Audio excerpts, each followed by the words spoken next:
My name is Ella Dawson, and I'm a sex and culture critic, and I'm also a patient advocate for people who have herpes. And I feel like that's like we just don't find people that are advocates for STIs and STD. Hmm. And like that's what we really want to talk about today is understanding how that works, what it Hmm. is, what are the symptoms. And also I think our first question is starting out with is STDs still the word or is it STIs? It's a good question. There are folks who still use STD as terminology just because it's something that we're also familiar with. I don't think I knew that STI was a term until after I was diagnosed. The difference is an STI is an infection as opposed to a disease. So I think the shift is for accuracy and also to kind of decrease the stigma of people associating disease with this big scary thing. And the other thing too is that we think of diseases as having symptoms, whereas infections can kind of hang out in your body without a giveaway for quite some time. So I think it also helps people understand that you can be asymptomatic, but you still have to go get checked for STIs. You're not, you may not be seeing a bunch of things, but you might still carry an infection. So I use STI, but STD is, there's nothing wrong with using it, but I think STI is a bit more up to date. Got it. That makes Okay. sense. Because I always thought that STI only referred to chlamydia and gonorrhea and everything else was an STD. Like that's how I learned about the difference of Mhm. them. Um, so yeah, it's only been recently that I've been seeing people refer to it more as STI, but that makes sense because you want them to be aware that even without symptoms, you should be checking and scanning your body constantly Mhm. to make sure that everything's good. Yeah, and going in and talking to your doctor and getting regular tests and figuring out also what you are and aren't being tested for too, since herpes is not included in the standard STI panel that you get. So Wow. yeah, surprise. Uh, Why? Yeah, why wouldn't it be? Is it a different test? A different It's a different test. Herpes is a little weird. You to get an accurate test, you really need to get a certain type of blood test or have a culture taken from like an active symptom. It's Mhm. not something that you can really test for peeing in a cup. Mm. But yeah, a lot of people assume that they know their STI status, and in reality, they've never been checked for a whole bunch of STIs. So yeah, it's one of those moments where ignorance is not bliss. Yeah. So, how do you ask your doctor for a test? Do you just say like I want to just take an STI test as well as herpes? Like, I mean, I feel like there's a lot of shame around asking for that too. Mhm. And a lot of awkwardness, which there Absolutely. shouldn't be. Yeah, it can be really awkward to ask your doctor about STI testing, and I think that's part of where a lot of misinformation comes from is we just want to say as little as possible Right. in those conversations. Mhm. I and it's funny, like the CDC doesn't necessarily recommend that you get checked for herpes unless you're showing symptoms because herpes testing itself can be kind of unreliable and expensive. Mm. So it may not even be as simple as going to your doctor and saying, "Hey, I want to get tested for herpes," because they might want to know, well, have you recently been exposed? Like, why do you think you need this test? Like, it can be a little strange. I think the what I think folks should take away and think about is just talk to your doctor. What is on this test? What are the things that I'm getting results for? And really look at that. And that way you can see, oh, I know my status when it comes to gonorrhea, chlamydia. Oh, I should probably get an HIV test. Like, be a little more curious around what am I actually receiving. Mhm. And that way, when you talk to your partners about your STI status, you can say, like, I've been recently tested for XYZ. Here's what I know. But yeah, it's very strange how confusing and oblique a process it is. And I Yeah, think the fact that we are so uncomfortable talking about it is why. absolutely. So when should you get an STI test and when should you get a herpes test if it's just I get especially if those are things that you have to advocate for? yeah. Yeah, I don't know the best schedule. I think it depends on your lifestyle and how much fun you're having. I think a lot of us during COVID, like I've been tested recently, but I went quite some time without getting tested just because it was not necessary. But You're like, I I know. think, Believe yeah. me, I know what's happening and it's nothing. Exactly. But yeah, I think that it really depends on your lifestyle. I would talk to your doctor. Definitely don't lie to your doctor when they ask things about like how many partners have you had? What have you been up to? You may feel worried about being judged, but it'll also help them figure out what you do need to be tested for and make an accurate conclusion. Some people say every 3 months, some people say every 6 months, but yeah, it depends. And it also, access to healthcare has so much to do with this as well. If you're worried about cost, a lot of cities will have free testing clinics that have reduced cost or free options, sliding scale. So do some Googling. But yeah, it's awkward, but it's you're better off knowing it, and you're also better off catching something early that may be asymptomatic too. So generally, I think I've always associated STI testing with being single or having multiple partners or just like partners you aren't as familiar with. And I'm in a long-term relationship now, but is it still worth it to get tested when you're in a long-term relationship, when you like if you've been in that relationship for however many years? Yeah, I think that's kind of a fun question. I think a lot of people worry that if they go get an STI test or their partner does, that somebody might be cheating, and that they're like, might be like, why do you need this test? The truth is that some STIs can live in your body and not show up on tests for quite some time, because especially with viruses like herpes, the test might be testing for the amount of antibodies in your system. So if you get herpes, it may not even show up on like a blood test for months. So it can sometimes be worth going in to get checked for things, even if you think, well, I haven't been sleeping with anyone new. I might not have, like, when is the last time I might have contracted something? Bodies are really weird. So it's sometimes worth just getting that peace of mind and looking those things up. And some STIs also aren't only sexually transmitted, which is, I think, worth noting. Like, you can get a cold sore, some form of oral herpes from a family member, or from, I can't think of another explanation, but like a lot of folks will often get cold sores and oral herpes from their relatives, like the pushy aunt, or a parent who kisses you on the cheek, or not on the cheek, but like families of different boundaries. I'm not from a touchy family, but I know other people who have gotten herpes that way. So you may think that you haven't done anything that might put you at risk of receiving a sexually transmitted infection because of the name, but it's a lot weirder than that. Yeah. Which I feel like leads us into the next question of like, what are the ways we can contract STIs and STDs? And like, how can we not? Like, what are the myths around, like, I think Cass brought up one, like sitting on toilet seats has been one that like I was always circulated told that around. growing up, that like, oh, that's what, obviously there are reasons to use like the toilet Yeah. liner, like obviously. I also but saw a separate. TikTok that those bacteria die within like Mhm. 10 seconds Oh. because toilet seats aren't porous. So like by the Oh, that time a makes next sense. person comes, it's gone. Oh, well, I'm still going to use the cover, but Me too. you do But- you. But obviously, like, then I learned that STIs are not transmitted that way. Right. So I would love to talk more about the ways that they actually are and some of the myths. Yeah. Yeah. Like Emma just said. You can repeat it again. If Yeah. you want, though. Yeah, no, I was absolutely taught that too about toilet seats. Like, I remember a very vivid story from one of my parents about getting crabs from a toilet seat. And now I'm like, I don't think Yeah. that actually works that way now that I'm an adult. Pretty sure.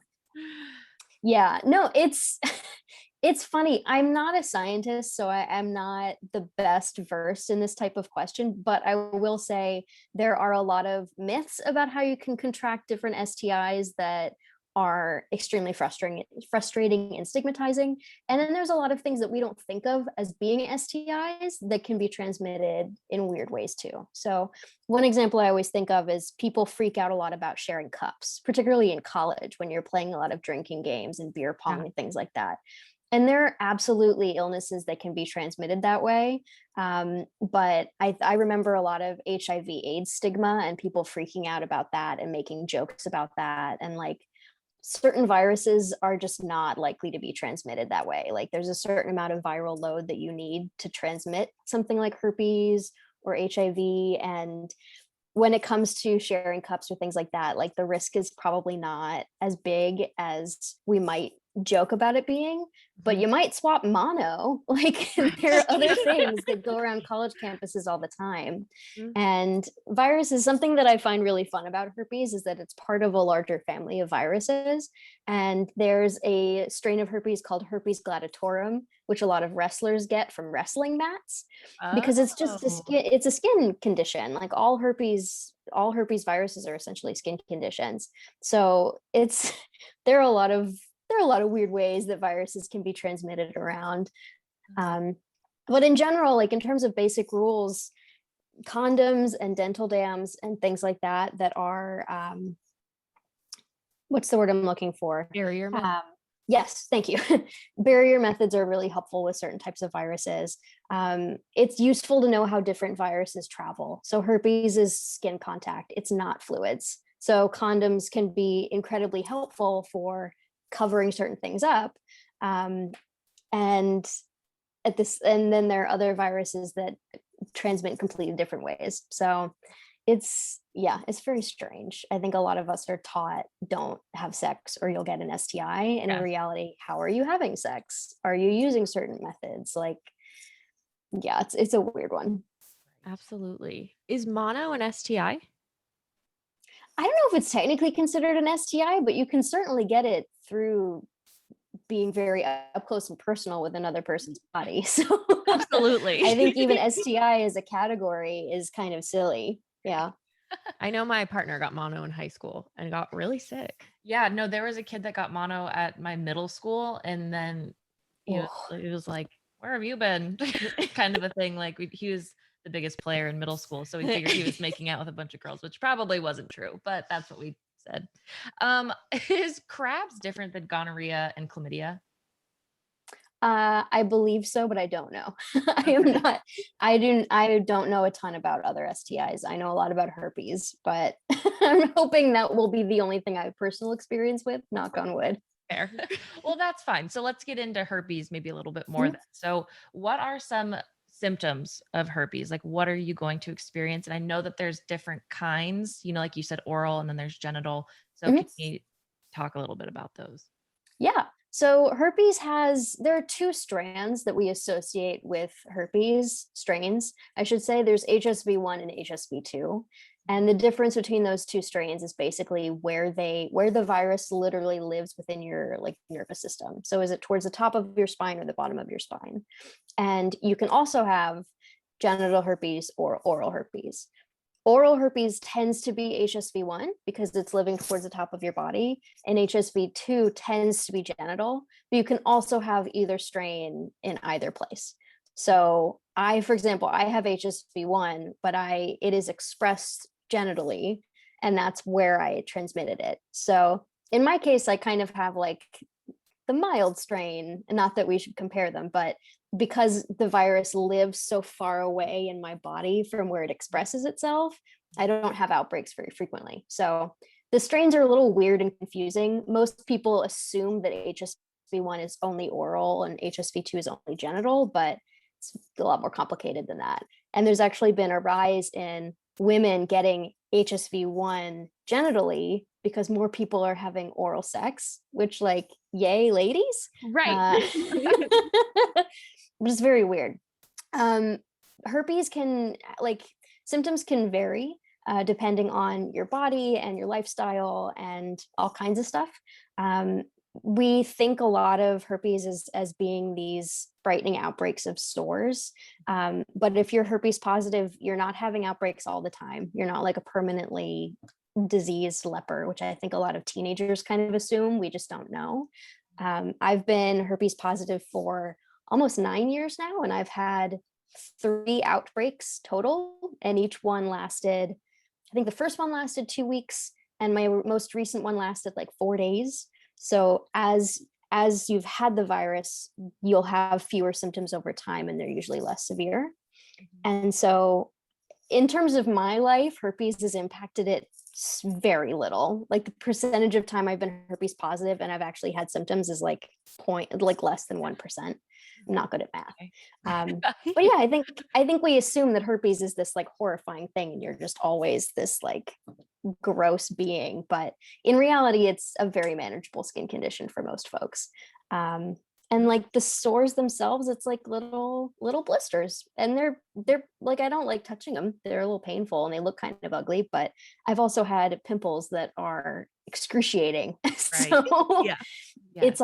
it's something that we've kind of disease mongered into being this horrifying consequence of a mistake, as opposed to just another weird type of skin infection that you can get.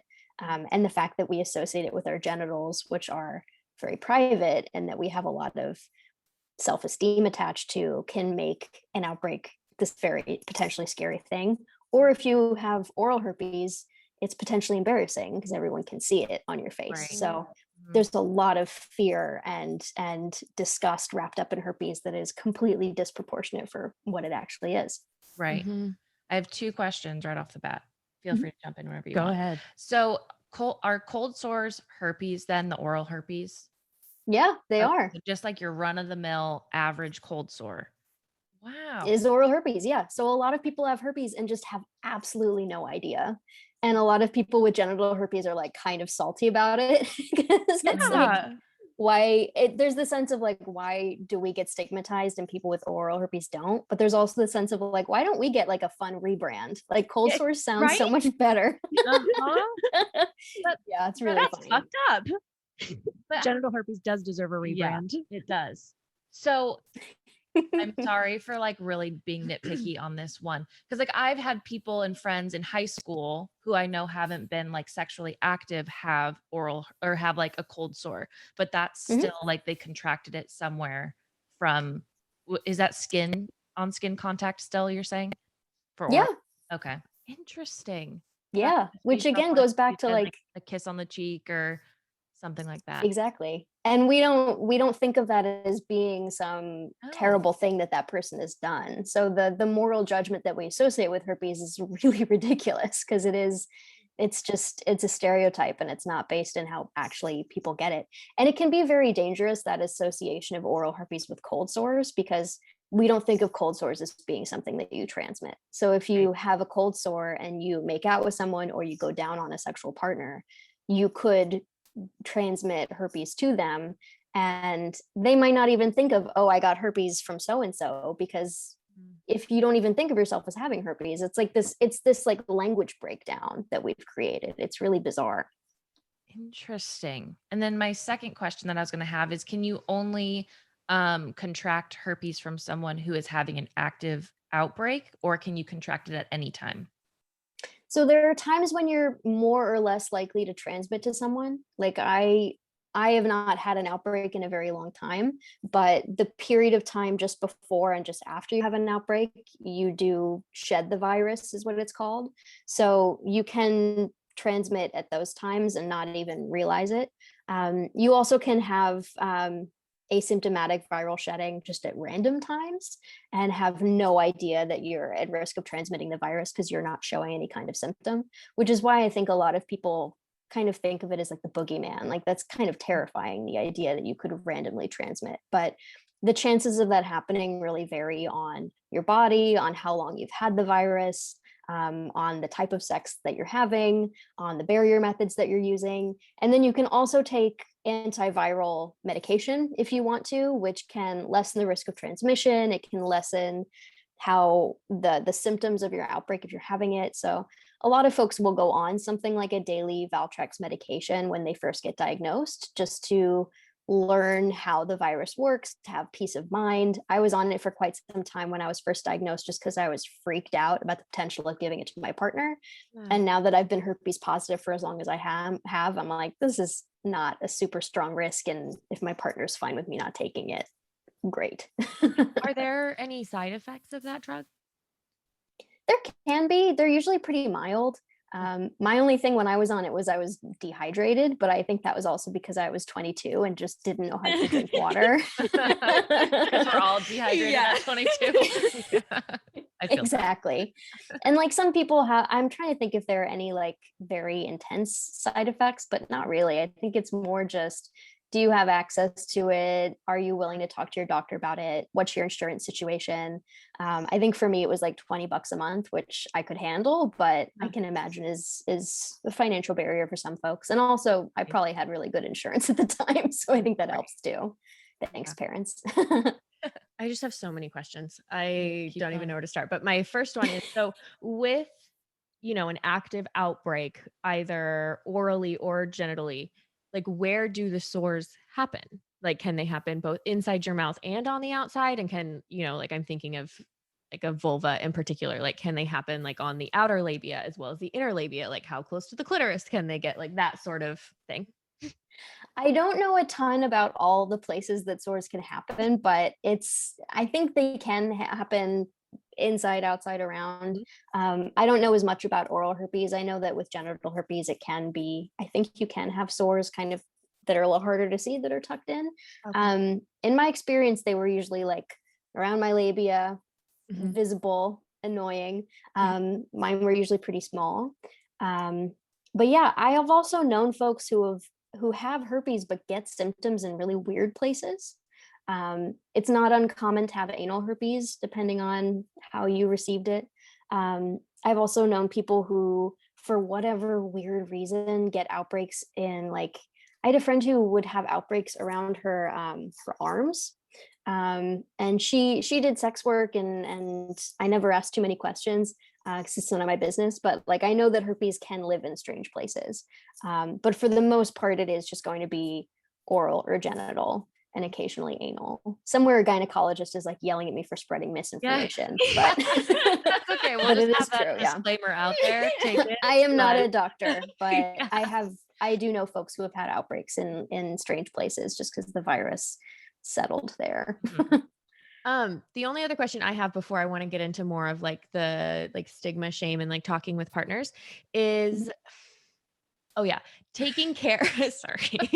So when you have an outbreak, like what are ways that you can take care of yourself and like lessen any pain that you may be experiencing? Are there like creams? I'm thinking like underwear might be kind of uncomfortable at that Mhm. point. Like what are some things that you can do or maybe that you do that kind of help? Yeah, so there are a ton of suggestions for this, and depending on who you'll ask in the herpes community, you'll probably get like a completely different list of things. I definitely, when I have outbreaks, I swear by taking Epsom salt baths. So you can get Epsom salt at almost any pharmacy and just pour a hot bath, pour in a ton of Epsom salt, and it takes away a lot of the sting and discomfort and pain. So when I have outbreaks, I tend to just live in the bathtub. And a lot of extra strength Tylenol, like just basic pain management types of things.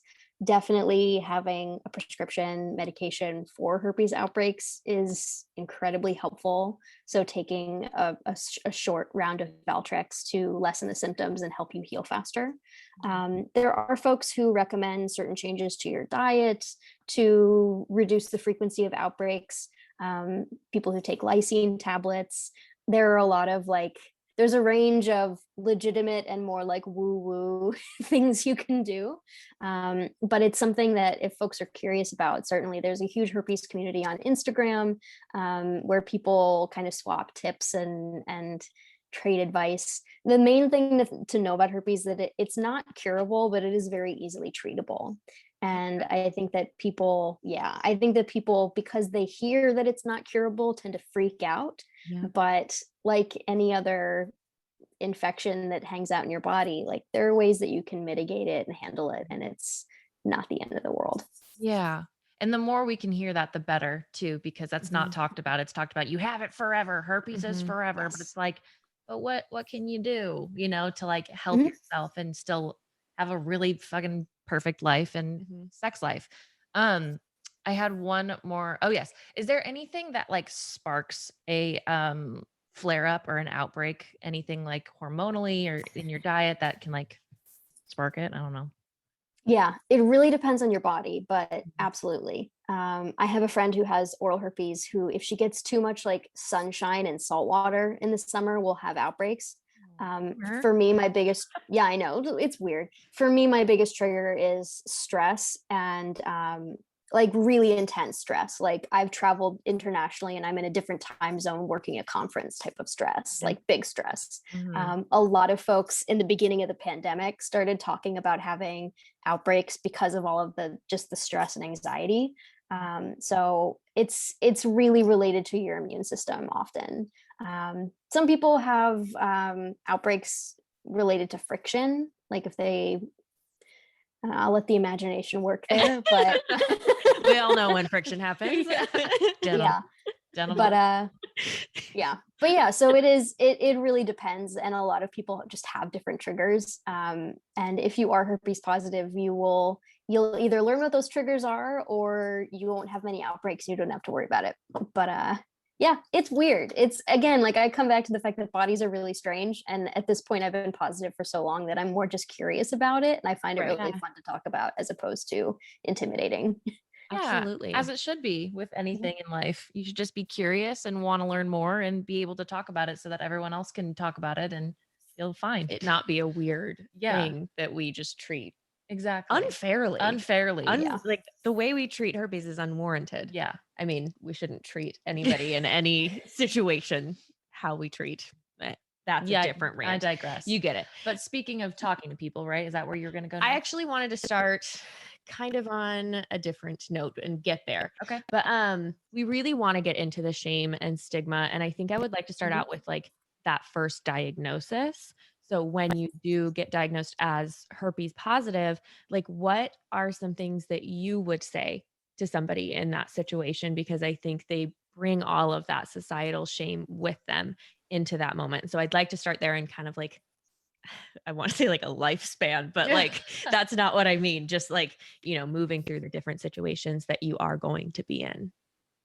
Yeah.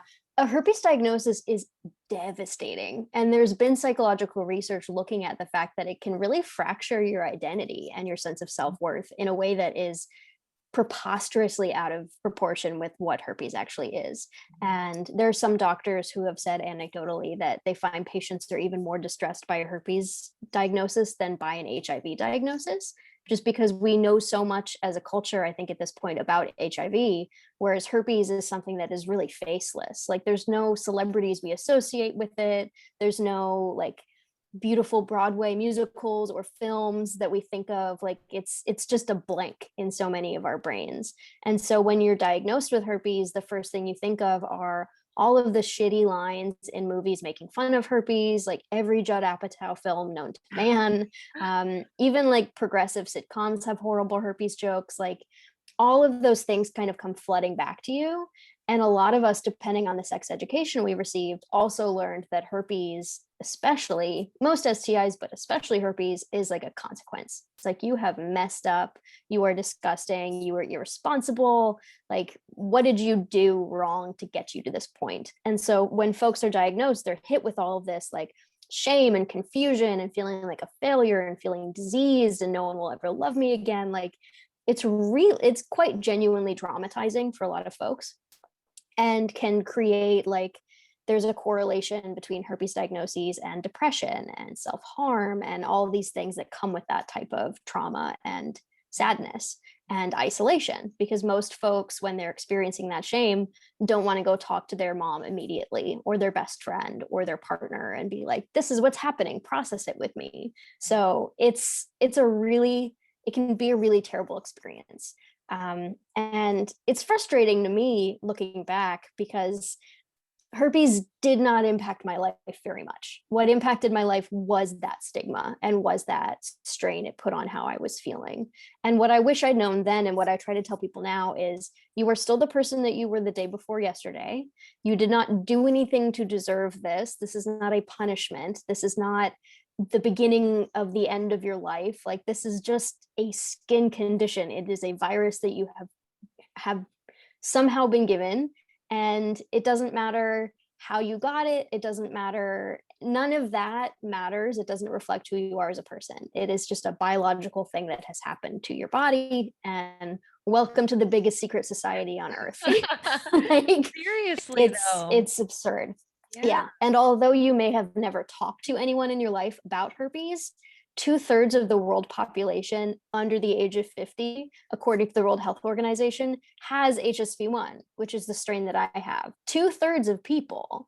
And a lot of those folks may be asymptomatic. A lot of them probably don't know their status, but like, that's your parents, that's your friends, that's your coworkers. Like, it's such a strange moment to see those statistics and think like, who do I actually know who has this?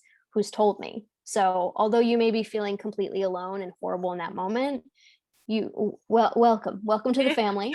And it's really going to be okay. This is not the end of the world as you know it. And you're a very friendly face to be the cover of this at the moment. So it feels so warm and welcome. Like, that reframe as it's just a skin condition is so important because like so is acne. Yeah. Like, and it's just opening up my mind. acne. Exactly. It's just opening up my mind to so many things of like, you know, we don't judge somebody when they get an ear infection. Yeah. I was gonna say an eye infection, but when I got pink eye, people judged me. Yeah, people judged you, yeah. And I didn't appreciate it. Which is nothing compared. But I'm not even trying to like anyway.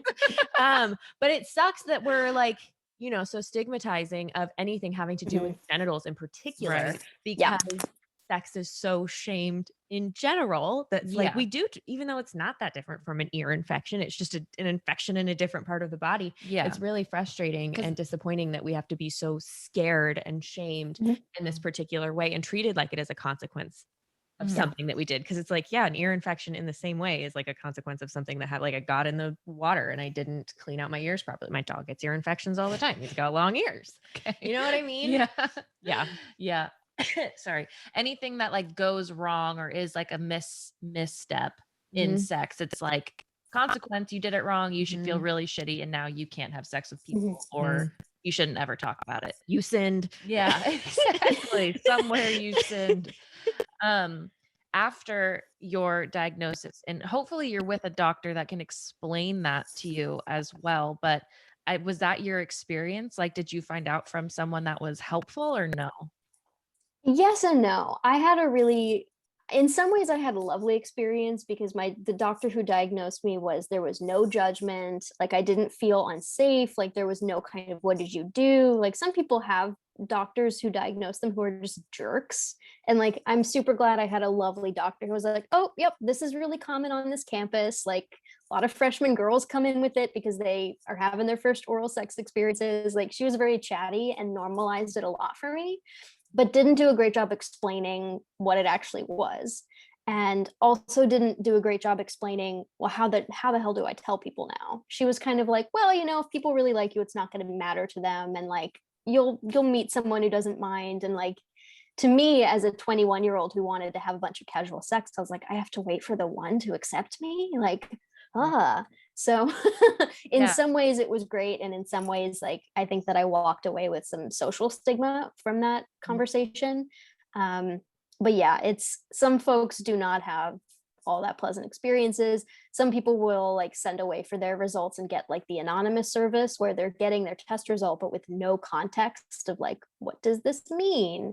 They're just getting it on their email. So I think your diagnosis experience, very few people have like a set up for success conversation, which is why I almost wish like there was some automatic, not a pamphlet, because people hate pamphlets, they seem really depressing, but like a video that you get where it's like, welcome, you're gonna be fine. So we're here. Yes. Yeah, that must have been hard to hear. Be like, no, don't worry. Like, if someone really likes you, they won't care. It's like, I'm 21. I don't even like me that much. Like, what do you think? I have to wait for someone to be like socially enlightened to understand that this is just like a skin, like irritation type of thing. It's like, that must have been really hard. So I especially like, I was in a place where in my life where I wanted to have casual sex. I wanted to be able to do anything I wanted to do. I didn't want to have to limit myself to like some people who were really accepting. I was like, that's not the lifestyle I want. Thank you. And and thankfully, like over time, I realized, I can absolutely have casual sex. I can do everything I wanted to do before. But you have to learn to do those things. And very few people teach you, like, here's how you tell a hot stranger at a bar. about your STI status before getting home. Let's So, get into yeah. that then. Yeah. Can you tell us how to tell a hot stranger at a bar? Yeah. I think so. A lot of people are petrified of disclosing their STI status or just bringing up STIs in general. Like, have you been tested? I think a lot of people worry that they'll be rejected. They don't know how much to share. They don't know if they need to justify that they have an STI. Like, it's a really fraught conversation. And over time, what I found is the best way to have that conversation is to be confident, be unapologetic. You do not know, you don't owe anyone your backstory. You don't have to like make yourself a respectable person with an STI. You can just say, hey, I have this virus, just so you know. Here's what we can do to decrease transmission risk. Like, I have condoms, I'm on Valtrex, whatever. Is that okay with you?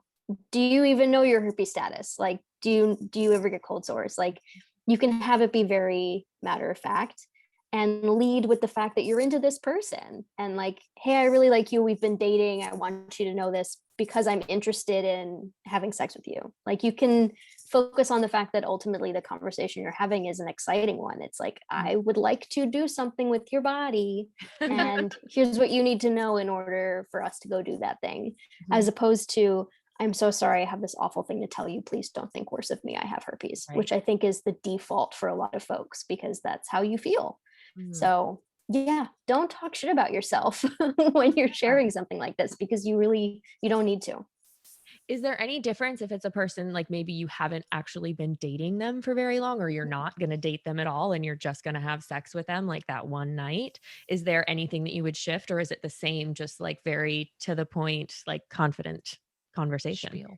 Yeah, I think it's the same in the sense that you really can give as much or as little information as you want, as long as you have the facts down. Like, some people are very private, and even with long-term partners, just don't want to get into like the traumatic backstory of getting diagnosed. So I think in general, it's important to think about what am I willing to share with anyone about this part of my life.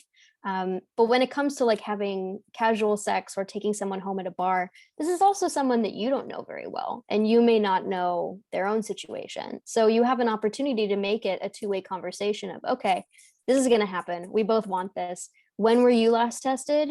Here was when I was last tested. I test positive for X. What do you test positive for? Because you both need to share that information. Absolutely. And because it is a stranger, you're both starting at square one. And you might find that that person then says, oh, well, I never gotten tested. I don't know. And you might realize, hey, I don't really want to have sex with you if you have no clue what your sexual health status is. So it's an important conversation on both sides. And no one person has the opportunity to be like, well, you're less than me because of XYZ. Like, you both get to kind of put your cards on the table, and that can be kind of fun too. Like, you don't have to make it this fraught accusation conversation. It's like, hey, how are we going to have sex safely? What are you into as well? What else should I know about you? Is there anything you really like to do or that you don't like to do? Like, how do you like to be touched? Like, do you have an apartment? Do you live with your mom? Like, where are we going? Like, What are we working with here? exactly. Like, the biggest challenge in my sex life right now is not that I have herpes, it's that I live with my parents. And I have to be like, I'm 29. Should we look up a hotel tonight? Like, should I come to you? Like, it's all those conversations are silly. Yeah. Yes. Is there ever a time not to disclose? Is there ever a time when you don't need to disclose, when you shouldn't Yeah. disclose? I didn't know how to ask that question without like the same way, Yeah. but I think that's a good way to put it. Yeah, it's a really, and this is a debate that I think a lot of folks have. I think my personal opinion is that I think you have an ethical obligation to disclose anytime you're putting someone in a situation where you could potentially transmit and where they should be ultimately making an informed decision. I think it's a piece of consent. However, I think that there are like interesting kind of awful contexts where you have to think about it differently. Like, if you've been sexually assaulted and you have an STI and you're wondering, do I have an ethical obligation to tell this person who harmed me and violated my boundaries? Like, I don't fucking think so. Like, excuse my language, but like it No. gets really complicated. Yeah. And there's a really interesting relationship between abuse and STIs, because if you have an STI, you might be more likely to wind up in an abusive, unhealthy relationship because of the damage that it's done to your self-esteem. You might worry, like, how many people are going to love me and accept me. Like, you might accept worse treatment because of how upset you are. And I speak from personal experience. It's not me being judgy. Like, it's when you're in that kind of a brain space, it can be really tricky to realize like this person's garbage.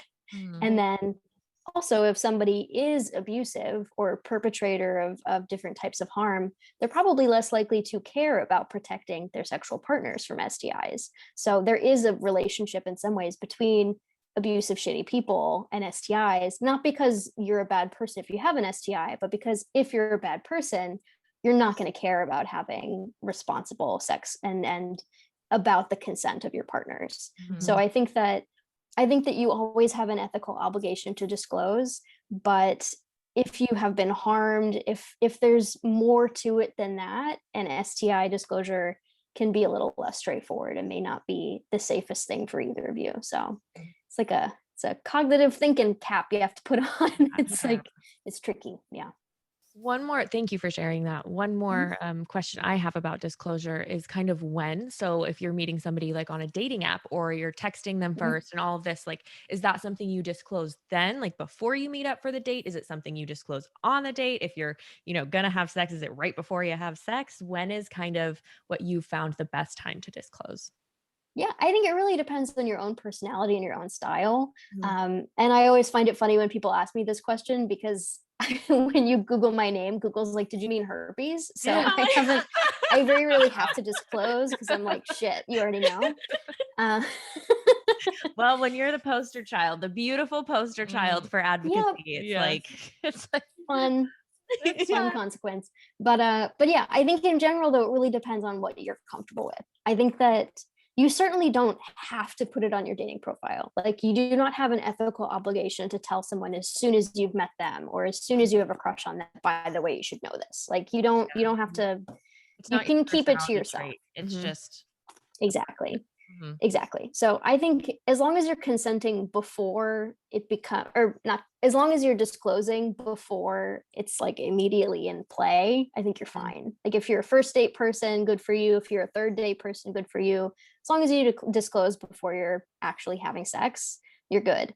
I also do not recommend waiting until immediately before you have sex, just because people's brains are cloudy. Some folks might want to process that information. They might want to do a little research. They might want to talk to their doctor. Like, it really depends on the person, the context, and like, you really don't want to spring it on someone until the moment. And it's also, it can be really hard to disclose in the moment. Like, you might think, like, you might get trapped in your own head and then find yourself not disclosing, because it's just like, at what point do you say like, hey, wait, we need to talk about something? So I recommend disclosing when you feel comfortable enough with that person and when they have enough time to really understand what you're saying. I'm a big fan of disclosing over text message. Like, I love to just be like, hey, I really like you. We've gone on a few dates. Like, I'm interested in continuing to see you.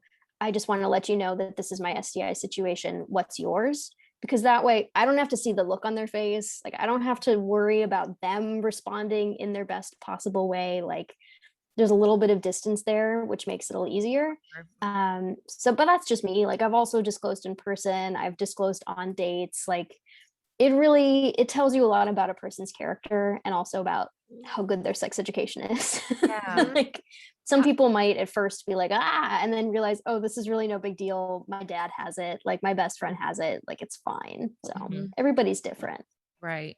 How do you feel like if you get a not so good response in person, how do you as a person not take it too personal, like bounce back even in that over situation, text. even over text? But I'm thinking like if someone like visibly to my face is like, fuck you, I'm leaving type of a thing, where it's like a really bad response.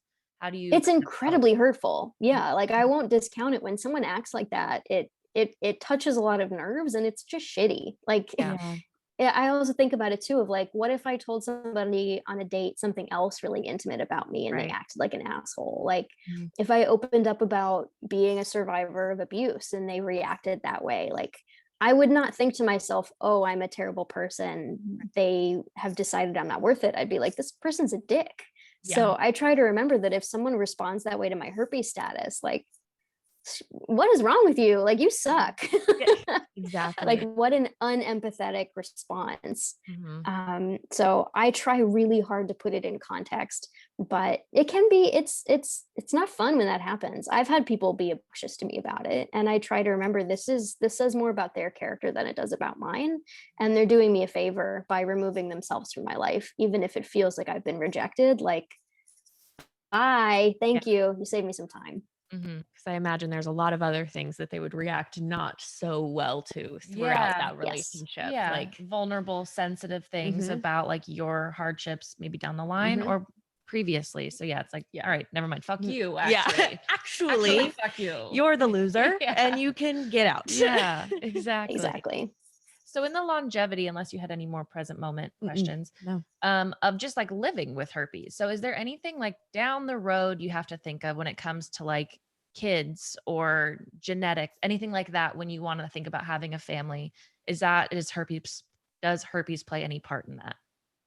Yeah, I think if you're a person who has a vagina and may have children and bear children, like it's worth a conversation with your doctor about how should I manage outbreaks during pregnancy and then during childbirth. There are some like scary statistics and headlines about giving herpes to your infant that are mostly overblown, like tabloid bullshit that's not really medically worth in, like, don't let it shape your opinion about this. You can absolutely have children, you can give birth vaginally, like people have been giving birth with herpes for centuries. Like it's really not that much of a concern. Yes. And herpes has been around for centuries. Like it's herpes gets its name from, I think it's either ancient Greek or ancient Latin, to creep. So it's like, it's been here, it's been with us, even though the hysteria around it is relatively young. But yeah, I think in the long term, like, talk to your doctor, learn your symptoms. There's nothing you can't do. It's just something that you learn to manage, really. I have kind of a two-part question. The first part, so, if you're in a relationship with somebody who is herpes positive, is it guaranteed that you will get it? Or is it like, just like anything else?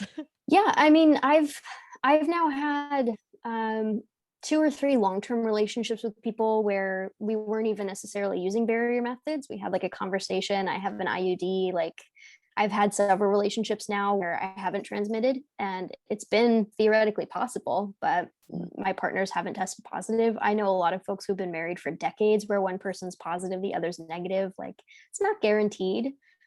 I think it really depends on being able to talk to your partner about it. Somebody who discloses their STI status to you is actually less likely to give you an STI because they know their status and they're being above board, and you can kind of collaborate on how to manage that, which is like a fun twist. If somebody discloses, they're actually keeping you safer. So yeah, I think that I feel like it's just a personality general, like someone who's better at it. They're probably just better all around. Honestly, I completely agree, because you're more likely to talk about sex and say what works, what you want, what's uncomfortable, because you've created that space to then say, like, here's this vulnerable thing about me, what about you?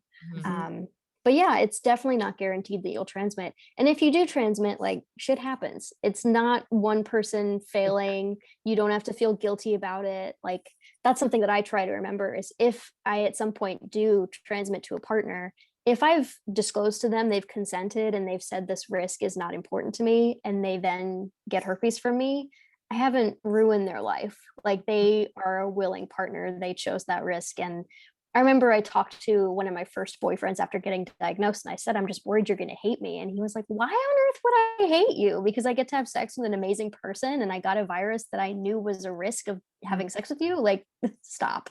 And I try to always remember that, because we put a lot of guilt on ourselves and responsibility on ourselves when we're STI positive. And it's something we do to torture ourselves in some ways. Exactly. That was the cutest response from your then boyfriend. So that's very He was a sweetie. He was a sweetie. We broke up for a lot of different reasons, but herpes was thankfully nothing to do with it. Well, and it's like, that thought totally just left my head. Oh my God. It's Saturday. We got it. What I was gonna say is, and what we've learned is that it is just a skin condition. Like, yeah, Mhm. it might be uncomfortable at some points, but even then it's like, Mhm. it's just a skin condition. So even if you did transmit it to somebody, it's like, Mhm. they consented. Okay. Yeah. Now we get to share Epsom salts. Great. Now we get to have Epsom salt baths. Sorry. Like, sir. Okay. Okay. I'm wondering if there are any other myths that you wanted to talk about that you Mm. feel like come up often. I did want to clarify one thing. So if somebody has like an active cold sore and you share a drink with them, it's not like a, yep, you're definitely getting a cold sore now, because that's what I have always been told. Yeah. Yeah, I mean, I wouldn't recommend doing it, Okay. but I don't know that it's like, I'm really not sure how likely transmission is. Like we were talking earlier about toilet seats and like how long things live outside of your body. Like it really depends on how long the herpes virus can survive on a surface. So like you're not screwed. I wouldn't recommend doing it, but you're not screwed. Gotcha. Fair enough. Yeah. And then so we want to go into other myths. Yeah, That you any other potentially thought of. myth. I mean, I think that's a good segue too. Like my college roommate who I adored, her mom was really worried when she found out that I had herpes. She was like, you guys shouldn't share towels or anything. And like, that was absolutely nonsense. Bless her, Right. she didn't know. Like, I'm not mad at her, but like that kind of stuff there, I think there's a lot of fear of contagion. That's just like, I'm not having sex with your daughter, so she's not at risk of anything. Don't worry. Actually, Lisa, We're fine. We're fine. Thank you. She's not my type. She's lovely. We're good. But yeah, I'm trying to think of what other myths there are. Like, I think there's just so many myths about the type of person who gets herpes that are just nonsense. Like, you can get herpes the first time you have sex. You can have herpes from a family member. There's so many different ways you can contract different viruses, and it has nothing to do with being irresponsible or being promiscuous, in scare quotes. Like, I had a ton of casual sex in college, but the person I got herpes from, I think, at least because it's hard to prove, but like the person I got herpes from was someone I was like head over heels stupidly in love with. It's just like it's luck of the draw. It's really a lottery. So it has nothing to do with how promiscuous or evil or irresponsible you are. And it is really, really not a punishment. Like, viruses do not care how good a person you are or what you've done. They're just looking for a host.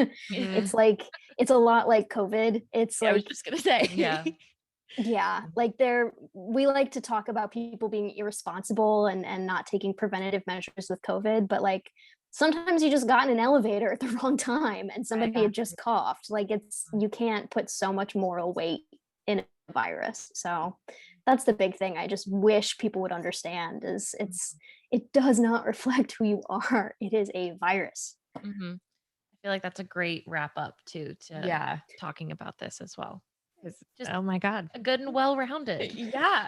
Is there anything that we didn't cover that you wanted to throw in at the end or get into? Yeah, I think that if you have an STI, it does not mean that you deserve less than anybody else. You deserve to have a happy life. You deserve to be treated with respect. You deserve sexual pleasure. You deserve all of the same things you did before you tested positive. And if anybody tells you you deserve less because of your STI, person does not belong in your life.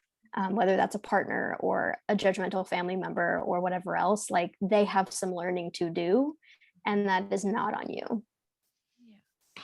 Now that's a wrap up. Yeah, now that's a wrap up. Where, I'm going to steal your question. Go Where ahead. can our listeners keep connecting with you after the episode? Yeah, you can find me on Twitter or Instagram at Bros and Pros, because I write prose about bros, because you got to get herpes somewhere. And that's the best tagline I have ever heard.